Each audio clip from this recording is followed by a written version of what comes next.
Hello, my darling friends. So I'm here making this video because I'm in a little bit of a dilemma, and this was my way through it. I've been trying to come up with the language, with the words, by writing what it is that I do and what it is that I have to offer, and I get stuck and I don't really know. And I've tried, I've had copywriters help me, I've had friends help me, and we've sat and we've written some good stuff down, but none of it really seems to capture what it is that I do and what it is that I have to offer you.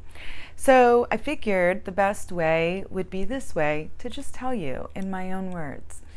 So I would like to first share that I could give you a rundown of all of the extraordinary teachers who I have studied in depth with, the programs, the certificates, all of that.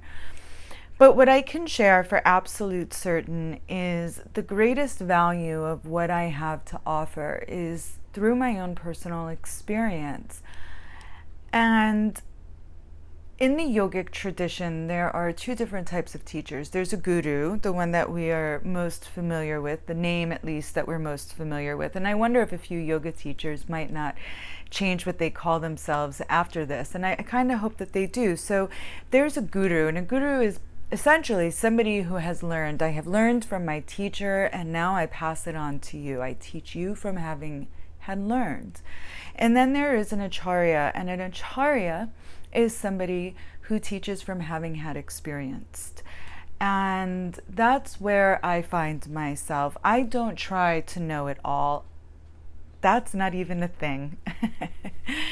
So I've had some life experience. I used to run nightclubs and restaurants in New York and LA for a living, so I got to watch people interact constantly, perpetually, and I've always been fascinated with people and how their interactions are in relationships, which we'll get to. That's what it's all about.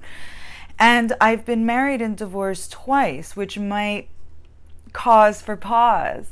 Well, if you've been married and divorced twice, why the hell would I want to hear what you have to say about relationships? Because I'll jump ahead and share with you that this really is the work that I do, and what I have to offer you is absolutely all about, comes down to relationships. And what I learned after my second marriage, when I stepped away, was I was the common factor for the failure. And I realized that I was in a very, very deep, dark night of the soul.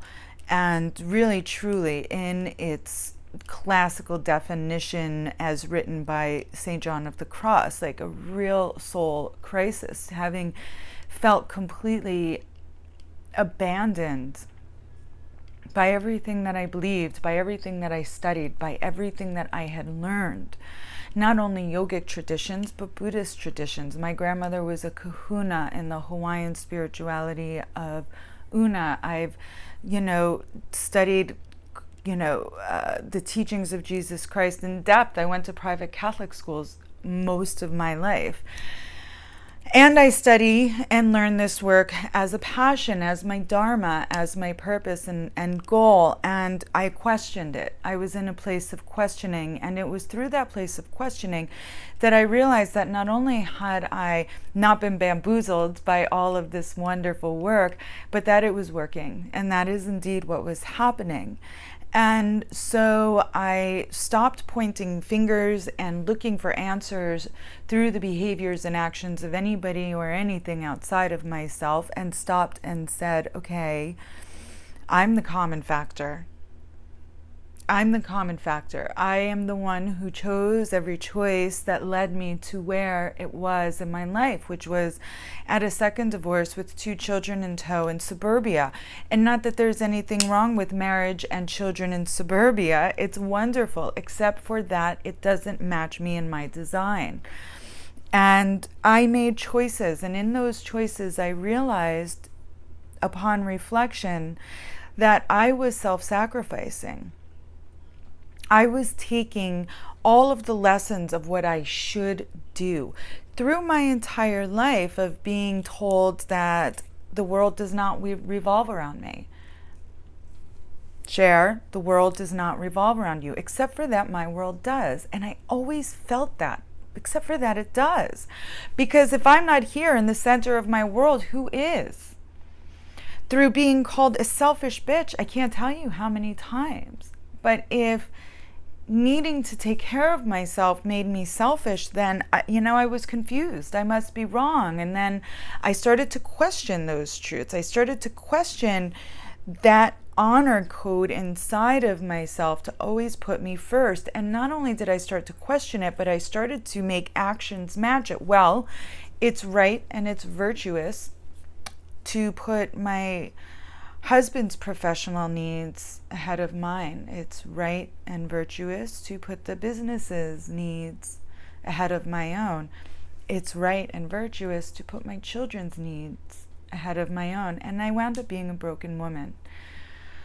And really on my knees, and what other people were doing and what other people were saying and how they were behaving I was attached to it, and it was affecting me negatively. I was placing my power in their hands, what they thought, what everybody and everything and everyone and everywhere else thought outside of me mattered more than what I thought, what I believed, what I knew to be true. And that began my understanding that the journey is not an ascension. We're not seeking to go up and out, but inward.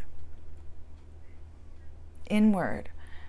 And I started to practice, well, what if I just did what I felt and knew was right? I mean, what did I have to lose at that point? I was out of my home with 3 children, no job. I had given up careers, successful, very successful paths.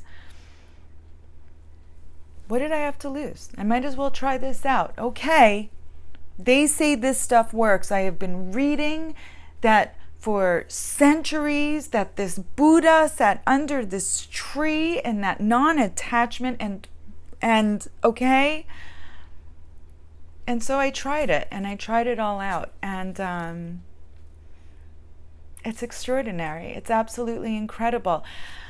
I'm not going to say that it's comfortable, because that would be a lie. Being comfortable in ourselves is remaining status quo. I started chasing the fear. And for me, the fear, I'm not talking about the scary people down the alleyway. I'm talking about that feeling that arises when my soul says, "Ooh, yes, go do that." And my brain says, "No, and here's 45 reasons why you shouldn't." And that to me is the fear. And so I started to chase after the fear. You know what? My fear says, "No, don't do that. Watch me." My fear says, "No, don't go there." Here I go. And I started to follow the fear, and it kept turning out to be just wonderful. And I'm not saying not difficult. And please, these stories that we're told of doing this work brings us to an ecstatic place of bliss is a lie. It's not true. It teaches us how to not embody, but feel and find the grace in suffering. And not that we're now looking to suffer every moment of our lives, but there's value in it. There's value in everything. And if there's one thing that I absolutely know, that all of the answers, everything that you need is inside of you. And that's where I come in. I share everything that I know, all of my experiences. I hold space for you to find your own experiences, for you to find your own information. And let's have a conversation and find out how we can switch the belief from it's happening to you to it's happening for you. How we can switch the action, the scary action, from that it's happening to me to it's happening for me. How can we switch the choice, the most powerful thing that we have, the most creative energy that we have is the power, is the energy of choice, the choices that we make. What are they based on? Where do they come from? And I'll share with you, it's an exciting journey. It is a fantastic journey. And my life looks nothing like it did before. And in the beginning, that would have been a very scary prospect for me. And And in this moment, which isn't even close to being the end, it is the most exciting prospect for me. So reach out. Let's schedule a call. Let's schedule some time to have a conversation and see what programs I have to offer you. I offer programs. You'll start to see some webinars coming up. I'm happy to come to you and your community to do some live weekend workshops and retreats, so we can definitely talk about the potential for that. And then, of course, there's always retreats. I have a total travel bug. And if I'm not going to Tulum, I'm going to Italy, or I'm on the Balearic Islands, or in New York or Florida. Let's get up and go, because every now and again, you just have to say yes to you. You have to put aside that I'm being selfish mindset and replace it with, this is absolutely necessary. This is self-full, and when I am full, I can show up for you. I can be there in all of the relationships of my life, fully present. And so I leave you with one of my favorite quotes from the very wonderful and wise TKV Desikachar. And it's in relation to yoga, but I invite you to replace the phrase yoga with this work. So I'm going to go ahead and take the liberty to do that. So you know that this work is working because all of your life's relationships improve. And your life's relationship improves as a result of your relationship improving with yourself. So I look forward to seeing you. I look forward to meeting you. And I hope that you have a wonderful day.